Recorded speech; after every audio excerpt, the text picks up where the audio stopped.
Hello student, क्या हाल है। इस लेक्चर में हम inverse Z transform using partial fraction method पर डिस्कस करेंगे। तो जो पार्शियल फ्रैक्शन मेथड है, इसमें हम पहले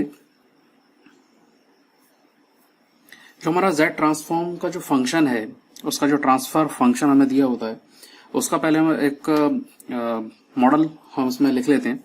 किस फॉर्म में रिप्रेजेंट किया जाता है, a0 plus a1 z inverse plus a2 z power minus 2 plus up to a to the power m z power minus m upon 1 plus p1 z inverse plus p2 z power minus 2 plus z n p to the power minus n। इस form में हम इसको लिख सकते हैं। और ये जो प्रॉपर जो रेशियो है, प्रॉपर रेशियो हम उसको कब कहते हैं, हम ये तब कहते हैं जब n is greater than m हमें गिवन होता है तब। तो ये जो ट्रांसफर फंक्शन दिया हुआ है, ये ट्रांसफर फंक्शन किस फॉर्म के लिए दिया हुआ है, ट्रांसफर फंक्शन तब दिया हुआ है जब आपका जो z की पावर है वो इनवर्स में, यहां पर हम इसको p और z पावर माइनस n हम ये लिख लेते हैं। जब आपका जो z की पावर है वो नेगेटिव में, बट कभी कभी हमें z की पावर पॉजिटिव में भी हमें मॉडल गिवन रहता है, तो हम उसको भी लिख लेते हैं। और दोनों को हम अलग अलग तरीके से दोनों को हम सॉल्व करके देखेंगे। इसमें बस छोटा सा डिफरेंस आता है, तो अंत तक देखिए इसको कि नेगेटिव पावर को सॉल्व करना है और पॉजिटिव पावर को सॉल्व करने के लिए क्या चेंजेस आते हैं। तो अंत तक इस वीडियो को आप देखिएगा। तो उसको हम लिख लेते हैं a0 z power m plus a1 z power m minus 1 plus up to am z power sorry z power नहीं आएगी इसमें, m upon z power n। ये जो नीचे डिनोमिनेटर दिया हुआ है इसको हम लिख सकते हैं z पावर n 1, इसको 1 है तो 1 ही रहने देते हैं, प्लस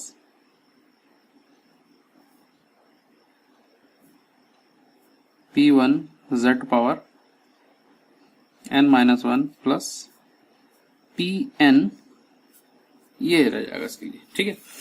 अब पार्शियल फ्रैक्शन में हम करते हैं, पार्शियल फ्रैक्शन में हम ये करते हैं कि कोई सा भी हमें फ्रैक्शन दिया हुआ हो, हम डिनोमिनेटर के रूट्स निकालकर उसको फ्रैक्शन में लिख लेते हैं, यानी कि उसके मल्टीपल जो फ्रैक्शंस होते हैं उसमें हम उसको पुट कर लेते हैं। कैसे, यहां पर लिखते हैं z power a0 z power m plus a1 z power m minus 1 plus up to am।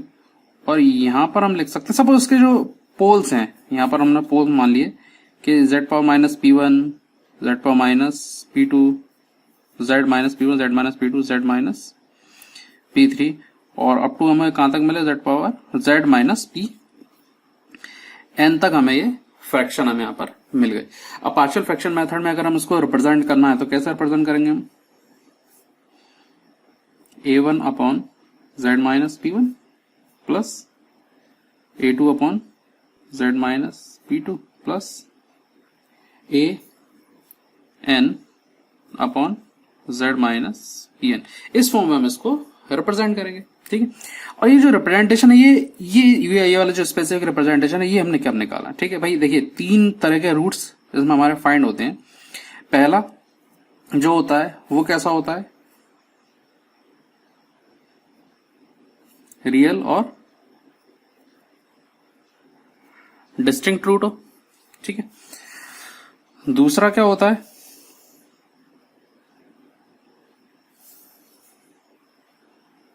Repeated roots हो। तीसरा कॉम्प्लेक्स रूट्स हो। ठीक है। तो इसमें हम ये जो हमारा जो फर्स्ट फ्रैक्शन आया है, ये कब आया है, for repeated for real roots, real और डिस्टिंक्ट रूट्स के लिए हमारा ये वाला जो है ये हमने इसके लिए लिखा है। बाकी दो इस वीडियो में हम केवल रियल और डिस्टिंक्ट रूट के सॉल्यूशन के लिए हम बात करेंगे। नेक्स्ट वीडियो में हम रिपीटेड रूट्स और कॉम्प्लेक्स रूट को कवर करेंगे। तो इस चैनल को आप सब्सक्राइब कर लें ताकि आपको नेक्स्ट वीडियो की नोटिफिकेशन आपको मिल सके। ठीक है, तो ये तो हो गया। अब यहाँ पर हमें क्या फाइंड करना है, A1 या जो कोफिशिएंट हमारे जो निकले A1 A2 AN जो कोफिशिएंट है ये हमें फाइंड करना है। ठीक है, तो A1 अगर मुझे फाइंड करना है तो क्या लिखूंगा, Z minus P1 as Z is equal to P1। A2 अगर फाइंड करना है तो Z minus P2 as Z is equal to P2। इसी तरह से कहां तक करना है आपको, AN तक करना है तो Z minus PN as Z is equal to PN। इस तरह से आपके जो रूट्स हैं वो फाइंड हो जाएंगे, जो कोफिशिएंट है वो फाइंड हो जाएंगे। ठीक है, तो अब एक एग्जांपल लेते हैं। अच्छा, एग्जांपल से पहले हम एक काम करते हैं, जो रिपीटेड रूट्स का जो फॉर्मूला है वो भी हम लिख लेते हैं कि रिपीटेड रूट्स में हम जो लिखते हैं उसको हम लिखते कैसे हैं। ठीक है, तो सॉल्यूशन हम नेक्स्ट वीडियो में देखेंगे। तो सपोज रिपीटेड रूट्स हैं आपके पास, तो A1 upon Z minus P1 plus A2 upon Z minus P1 का स्क्वायर A R अपॉन, इसको अपन I और लिख लेते हैं, I से रिप्रेजेंट करते हैं, AI से रिप्रेजेंट करते हैं, Z माइनस P1 PI को हम I से रिप्रेजेंट करते हैं, इसको PI और R। ठीक है, R क्या है, R फैक्टर रिपीटेड फैक्टर है कि कितने फैक्टर से रिपीट हो रहा है। ठीक है, अब इनके अगर हमें वो जो कोफिशिएंट अगर फाइंड करने हैं तो AIR का जो है वो तो इजीली निकल जाएगा, Z minus PIR as Z is equal to PI, ये रखना है।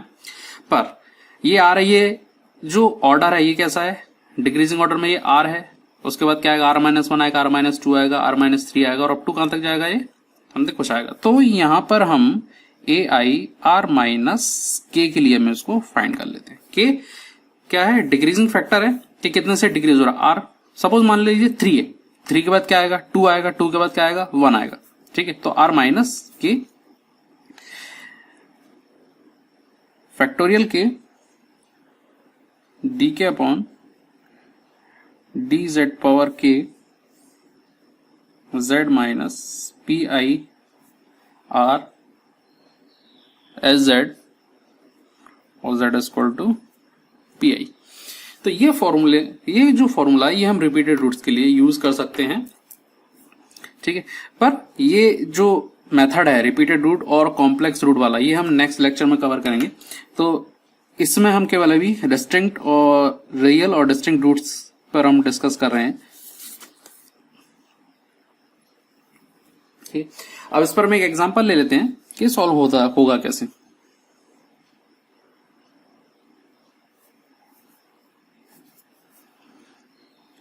हमें जो एज जेड गिवन है वो है -4 + 8 Z इनवर्स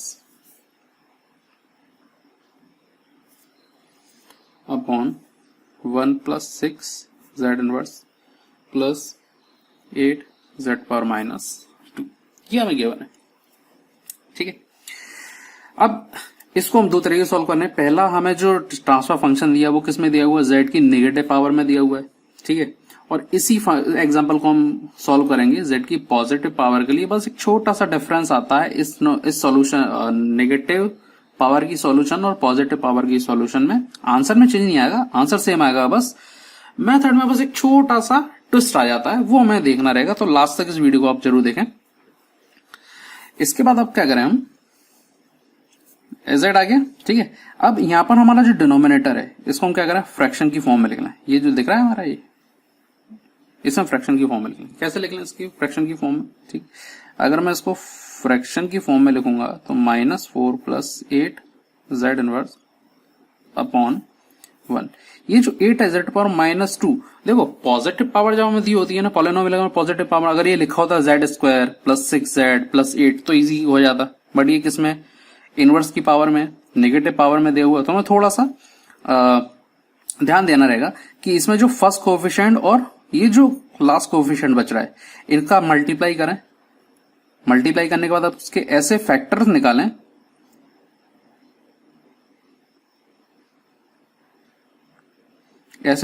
आप इसके कि ऐड या सब्सट्रैक्ट करने पर क्या मिले आपको, 6 मिल जाए। ठीक है, तो यहां पर हमें जो मिलेगा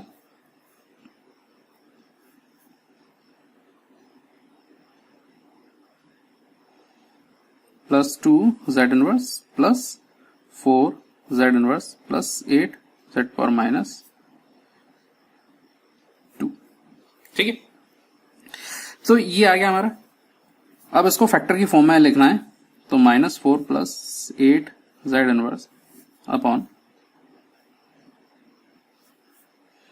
1 प्लस 2 जेड इनवर्स रह जाएगा, 1 कॉमन ले लो यहां से, 4 जेड इनवर्स कॉमन ले लो तो 1 प्लस 2 जेड इनवर्स यहां बचेगा। ठीक है, तो अगर हम पूरा इसको सॉल्व कर दें तो ये हमें मिल जाएगा 1 प्लस 2 जेड इनवर्स और 1 प्लस 4 जेड इनवर्स, ये मिल जाएगा। अब इसको पार्शियल फ्रैक्शन की जो ओरिजिनल फॉर्म है इसमें हम लिख लेते हैं इसको कि भाई जो एच जेड है वो क्या है, माइनस, ठीक है, तो हम इसको लिख सकते हैं a1 upon 1 plus 2 Z inverse plus a2 upon 1 plus 4 Z inverse, ये हो गया। ठीक है, तो यहां तक तो चीज क्लियर हो गई। अब इसमें हमें क्या निकालना है, अब निकालना है इसमें हमें a1 और a2 की वैल्यू। a1 की अगर हम वैल्यू निकालें तो जैसा बोला गया है वैसा हम कर लेते हैं, एज z इक्वल टू कितना आएगा, यहाँ पर z इक्वल टू कितना रख दें, यहाँ पर देखो ये जो फ्रैक्शन है, ये जो फैक्टर है, ये कितना होना चाहिए, 0 होना चाहिए। तो 0 के होने के लिए जो z इनवर्स की फॉर्म, क्योंकि हम जो वेरिएबल ले रहे हैं वो कौन सा ले रहे हैं, z की नेगेटिव पावर के लिए ले रहे हैं, तो हम क्या लेंगे यहाँ पर, z इनवर्स की वेरिएबल को हम यहाँ पर चूज करेंगे। तो यहाँ पर हम मानते हैं अगर 2 जेड इनवर्स इक्वल टू 0, तो जेड इनवर्स कितना मिलेगा मुझे यहाँ पे, माइनस का 1/2। इसका मतलब ये हुआ कि यहाँ पे मैं क्या ले लूंगा, माइनस का 1/2 यहाँ पर चूज करूंगा। ठीक है, तो इस तरह से हमें इसको फाइंड करना है। ठीक है, तो यहां पर अब इसकी हम वैल्यू लिख लेते हैं, तो यहाँ पे हमें a1 मिल जाएगा, a1 equal to 1 plus 2 as कितना दिया हुआ है, -4 plus 8 Z inverse upon 1 plus 2 Z inverse 1 plus 4 Z inverse, ये गिवन है। ठीक है, और जो z की वैल्यू वो कितनी है,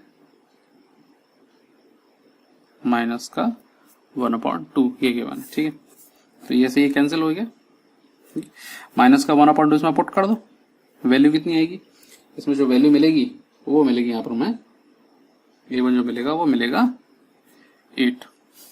सेम एज a2 फाइंड करेंगे, तो 1 plus 4 Z inverse -4 plus 8 Z inverse upon 1 plus 2 Z inverse 1 plus 4 Z inverse equal to, ये कितना आएगा, माइनस का 1/4 आएगा।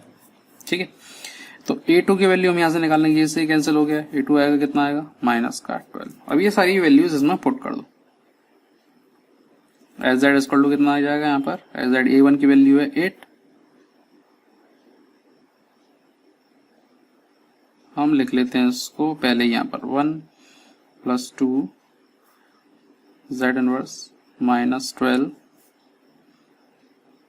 1/1 प्लस 4 जेड इनवर्स। ऐसा लिखने का एक रीजन है, क्योंकि हमें क्या निकालना है, जेड इनवर्स निकालना है, जेड इनवर्स निकालना है, यानी कि हमें एच एन चाहिए। ठीक है, तो यहां पर जो एक फॉर्मूला है, हमने पहले ही बात की थी, 8 पावर एन यू एन का जो फॉर्मूला होता है वो होता है 1/1 माइनस ए जेड इनवर्स। और इस फॉर्मूले से क्या करना है, हमको अपना जो न्यूमेरिकल है, जो हमें सॉल्यूशन मिला है उसका, उससे हमें इसको कंपेयर करना है। ठीक है, अगर हम कंपेयर करें तो ये और ये दोनों सेम टू सेम है, बस अब यहां पे तो एच एन जो मिलेगा वो क्या मिल जाएगा, 8 minus to the power N हो जाएगा, और यूएन हो जाएगा, ये हो जाएगा -12, यहाँ पे कितना है, प्लस का 4 है, तो ये हो जाएगा माइनस का 4 एन यूएन। तो ये आ गया आपका इनवर्स जेड ट्रांसफॉर्म। ठीक है, तो हमने यहां से क्या निकाल लिया, अपना एच एन निकाल लिया। अब यहां पर ये तो हमने निकाला z की इनवर्स पावर के लिए। पॉजिटिव पावर के लिए हम क्या करेंगे, कभी कभी हमें जो सॉल्यूशन है वो किस फॉर्म में, कभी हमें न्यूमेरिकल इस फॉर्म में मिलता है और हमें इसकी दूसरी फॉर्म है जहां पर z की पावर जो है वो पॉजिटिव हो जाती है। कैसे निकालते हैं उसको हम देख लेते हैं। यहां से ये जो दिख रहा है, यहां से हम क्या करें, z इनवर्स को कॉमन ले लें यहां से, तो यहां पे क्या बचेगा, 4z प्लस 8 बचेगा, और डिनोमिनेटर से हम जो z -2 है इसे कॉमन ले लेते हैं। तो यहाँ पे कितना आएगा, z² प्लस 6z प्लस 8 आ जाएगा। ठीक है, तो ये जो z पावर -1 का जो 1 वाला जो फैक्टर है ये कैंसिल हो जाएगा। 1 यहाँ पे कितना बचेगा, z पावर -1 बचेगा। ठीक है, इसको ऊपर ले जाओ तो ऊपर क्या आ जाएगा, z आ जाएगा -4z plus 8 upon z² plus 6z plus 8, ये आ गया।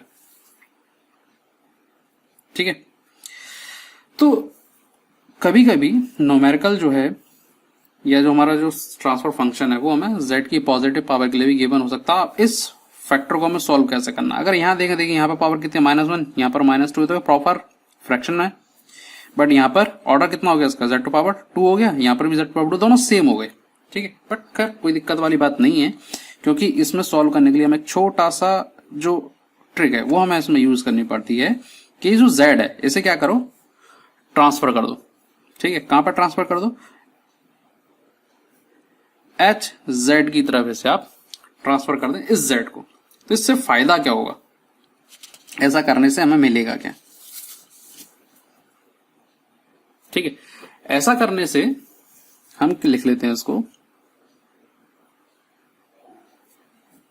z upon z -4z8 upon z² plus 6z plus 8, ये लिख लिया हमने इसको। ठीक है, तो जो हमारा मेथड है हम अपने मेथड को ही फॉलो करेंगे। प्लस 8 अपॉन इसके फ्रैक्शन निकाला तो क्या निकलेगा, z। अब ये बहुत इजी हो जाता है सॉल्व करना, इससे z प्लस 2 निकलेगा, इससे z प्लस 4 मिलेगा। ठीक है, पार्शियल फ्रैक्शन मेथड में रख दो इसको, अपॉन z, या इसके जो कोफिशिएंट की फॉर्म में लिख लें हम इसको, z plus 2 plus a2 upon z plus 4, ये लिख लिए। यहां से a1 निकालना है, तो जैसे हमने पहले निकाला था, जैसे हमने प्रीवियस क्वेश्चन में निकाला था जहां पर हमने z इनवर्स की ली थी, ठीक वैसे ही हम इसको यहां पर निकालेंगे। तो यहाँ पर z का जो पोल है वो कितना हो जाएगा, 2 और 4 सेम टू सेम, कोई इसमें कोई ज्यादा चेंजेस नहीं मिलेगा, आंसर में भी कोई चेंज नहीं आएगा। बट ये बस ये जो छोटी सी जो ट्रिक है या छोटा सा एक मेथड है, एक छोटा सा सेक्शन है, बस वो उसमें ऐड हो जाता है। इससे फायदा क्या होता है अभी हम बात करते हैं इसकी। तो a1 हम यहाँ पर सॉल्व नहीं करेंगे, ऑलरेडी हम सॉल्व कर चुके हैं, a2 -12 निकलेगा। ठीक है, तो यहाँ पे हम सीधा सीधा इसको पुट कर लेते हैं कि 8 1 upon z plus 2 -12 1 upon z plus 4, ये मिलेगा। और a to the power n un का हमने अभी केवल सिंपल a की फॉर्मूला देखा था, 1 माइनस a z इनवर्स। अगर इस z इनवर्स की पावर को अगर मैं पॉजिटिव बनाऊं तो क्या करूंगा, मैं z को बाहर ले जाऊं तो जो रिजल्ट मिलेगा वो मिलेगा मुझे z माइनस ए। अब जरा ये देखो, क्या ये और ये दोनों सेम है क्या, नहीं है, क्योंकि ऊपर z है नीचे z माइनस ए है, तो नीचे हमारे पास z प्लस 2, इसको तो हम कंपेयर कर पा रहे हैं, बट ऊपर 1 है, ऊपर यहाँ पर z है। तो इसे इनवर्स करने के लिए यानी कि इस फॉर्म में कन्वर्ट करने के लिए यहाँ पर z चाहिए। अब बस यही यहाँ पर एक फायदा होता है इस z को नीचे ट्रांसफर करने का। ये जो z मिला है अब इसे वापस क्या करो, जो उधार लिया था z ने, ये उधार क्या करेगा अपना वापस कर देगा ये उधार। तो यहां पर जो h z है वो मिल जाएगा 8 z upon z plus 2 -12 z upon z plus 4, बस हो गया ये काम। तो नेगेटिव के लिए हमें इसको याद रखना है, पॉजिटिव के लिए इसको याद रखना है। तो बस ये एक छोटा सा एक मेथड और है जो इसमें ऐड हो जाता है, बाकी को और कोई इसमें प्रॉब्लम नहीं आती। तो यहाँ पर जो एच एन होगा वो अगेन हमें मिल जाएगा -2n un -12 -4n un, easy. तो यहां पर हमने डिस्टिंक्ट रियल रूट्स की हमने यहां पर बात की। नेक्स्ट वीडियो में हम रिपीटेड रूट्स और कॉम्प्लेक्स रूट्स के सॉल्यूशन की बात करेंगे। तो इस लेक्चर में अगर आपको इन्फॉर्मेशन पसंद आई तो आप इस चैनल को आप सब्सक्राइब कर लें, बेल आइकन का बटन प्रेस कर दें ताकि नेक्स्ट वीडियो की नोटिफिकेशन आपको मिल सके। And stay tune with us.